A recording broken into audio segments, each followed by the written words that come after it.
Joining us today on A Better Memphis is the director of the Tennessee Bureau of Investigation. He's been in that role since 2018, I believe. Yes. David Rausch joins us now. Thank you so much for being here with us. Thanks, Kelly. Yeah, you came in on a rainy day. We got a lot to talk to you about, though. Certainly. Okay, so when people think about TBI, for a lot of folks, I think of two things. I think for a lot of our viewers, and that is, unfortunately, if there is an officer-involved shooting that happens, right, and they become very familiar with the rape kit test backlog. So sure, let's get up to speed on where we stand on that. You were asked in January the average time to perform forensic analysis on evidence.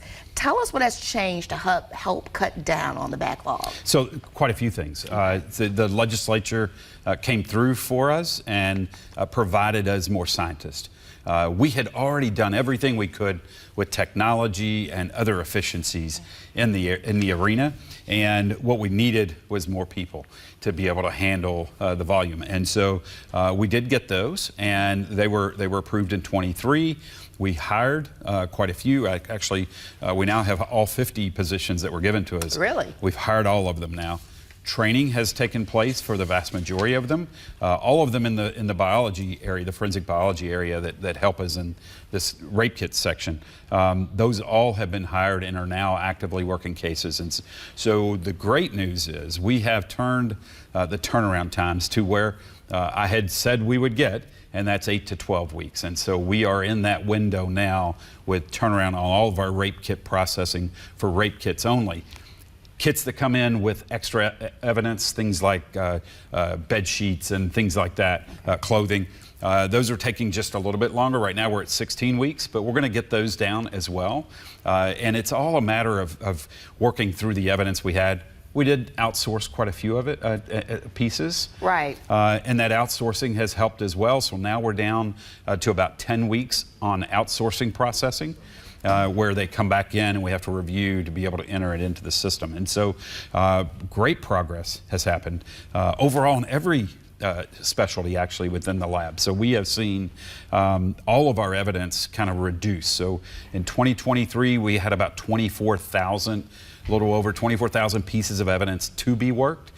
That included all evidence, not just rape kits, but it was all evidence.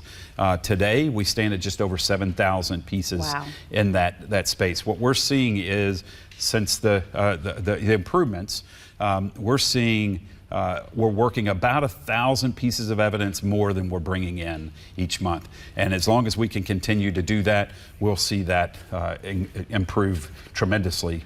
I remember being reported when we learned about how backlogged we were on those sexual assault kits. And it really was mind-boggling hearing you say 24,000. I know it's everything that comes in. What do you think is the biggest takeaway? What do you think you have learned as a law enforcement official about making sure we don't get back to that ever again? Because I'd heard a lot of folks to hear that evidence was just never tested. Absolutely. You know, clearly, every one of those pieces of evidence has a victim attached, right? And that is what we are concerned with. We want justice for victims. We want their case to be heard and worked, and we want it to be as speedy as we can make it. And so as a law enforcement professional, it does my heart well to know that we are where we are and that we continue to improve. What I would tell you is the key is that we got to keep our eye on the ball. We got to stay focused, and we got to keep doing what we're doing with the resources we have. The fear always is if we start to see resources get cut, then that's going to cause problems. So I don't expect that. Things are going extremely well. We haven't heard of any challenges in that area, so I'm optimistic that we're going to continue in a very good pace. Right. All right. Well, we want to make sure we have enough time to talk about the crime lab, also in Jackson. It's brand new. I haven't been there, but I've seen video. You let the crews in. We got to see. It's top-notch, high technology, state of the art. Yes. There's been a big push to have our own crime lab right here in Memphis. Where do you stand? Do you support a crime lab coming to Memphis? And if we had the money, do you think that would reduce crime? Yeah, so I would tell you that there's a number of challenges, right? As far as where we stand, I have said and will continue to say, it's Memphis's choice. Right? Okay. Memphis has to make that decision if they feel that they need their own facility to work, process evidence. I can tell you the commitment by the state is that we will continue to turn evidence quickly around as we have been showing. The facility and location really doesn't impact the work. Right, Okay. and so I think that that's important to understand. It's like any other business, right? We all now are so used to going online and ordering whatever it is we choose to purchase, and it's delivered to our home, right? And it doesn't. The facility itself, the store, isn't in our neighborhood, Right. Right? It isn't in our hometown. It's somewhere else, but it makes it to us. Kind of similar to working evidence.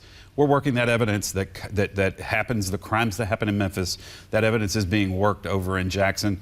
The information is getting back to Memphis and those authorities who need it in a timely manner. And so I think, again, that decision on whether or not to invest, because it's a big investment. It's a big investment. Yeah, then that's really up to Memphis authorities. Will it impact crime? I have different opinions on that. I would tell you that there are a lot of things that impact crime. The crime scene processing certainly has a impact on court cases and the ability to be able to timely hear a case. Right. But in terms of the crime as it occurs, there's so many other factors that go into that. And I tell people the best thing to reduce crime is people, right? And that is boots on the ground. Boots on the ground. Right. Everything from our community, the Right. residents, Right. To law enforcement, right? And so it's that cooperative between the two. Okay, don't go anywhere. Director Rausch with the Tennessee Bureau of Investigation. We've got another segment coming up in just a few minutes. Stick around.